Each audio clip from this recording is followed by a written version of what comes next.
வணக்கம் நண்பர்களே. இன்றைக்கி காலை உணவு பார்த்திங்கன்னா முதல்ல வந்து பலாப்பழம் வச்சுருக்கோம். பலாப்பழம் ஒரு 4 சுலா வச்சுருக்கோம். இது வந்து ஸ்டார் ஃப்ரூட் வச்சுருக்கோம். இது வந்து சோயா பீன்ஸ் வந்து வேக வச்சு தாளித்து வச்சுருக்கோம். இது வந்து பாலக்கீரை வந்து கொஞ்சம் பருப்பு போட்டு பொரியல், அப்புறம் ஒரு முட்டை வந்து பண்ணியிருக்கோம். இது வந்து பார்த்திங்க அப்படின்னா அந்த பலாச்சொலையல் பலாக்கொட்டையை வந்து வேக வச்சு வச்சுருக்கோம். இது அப்படியே சாப்பிட்லாம். இதுவும் ரொம்ப ரொம்ப நல்லது தான். இன்றைக்கி வந்து மெயின் கோர்ஸ் பார்த்திங்கன்னா பச்சைப்பயிறு தோசை. பச்சைப்பயிரையும் கொஞ்சோண்டு அரிசியும் போட்டு மிக்ஸ் பண்ணி மிக்சியில் அரைச்சி தோசை ஊற்றிருக்கோம். இதுதான் பச்சைப்பயிறு தோசை. இதுதான் இன்றைக்கி வந்து காலை உணவு.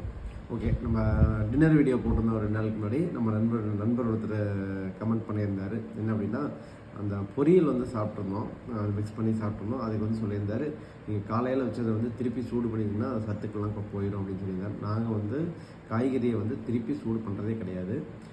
காலையில் செய்யணுங்கிறது உண்மை தான். காலையில் மத்தியானம் மீதி இருந்ததுன்னா நைட் யூஸ் பண்ணிக்கும், இல்லைன்னா காலையில் மத்தியானத்தோட முடிஞ்சிடும். இப்போ கீரையெல்லாம் கொஞ்சம் தான் இருக்கிறதுனால காலையில் மத்தியானத்துக்கு முடிஞ்சிடும். இரவு உணவுக்கு மீதி இருந்தால் மட்டும் யூஸ் பண்ணுறோம். அதை வந்து சூடு பண்ணுறதே கிடையாது, அப்படியே தான் சாப்பிட்றோம். பெரும்பாலும் அந்த ரீஹீட் பண்ணுறதை வந்து திருப்பி சூடு பண்ணுறதை வந்து நாங்கள் வந்து ரெக்கமெண்ட் பண்ணுறதே கிடையாது. ஒரு தடவை வேக வச்சிங்க அப்படின்னா அதை அப்படியே சாப்பிடுங்க. தொடர்ந்து திருப்பி சுட வச்சு சாப்பிட்றது வந்து உடம்புக்கு நல்லது கிடையாது. அதில் உள்ள சத்துக்கள் அதையும் போயிடணும்னு அவர் சொன்னது வந்து உண்மைதான். ஸோ அதனால் அந்த மாதிரி உணவை வந்து சாப்பிட்றத தவிர்த்துக்கலாம். ஓகே.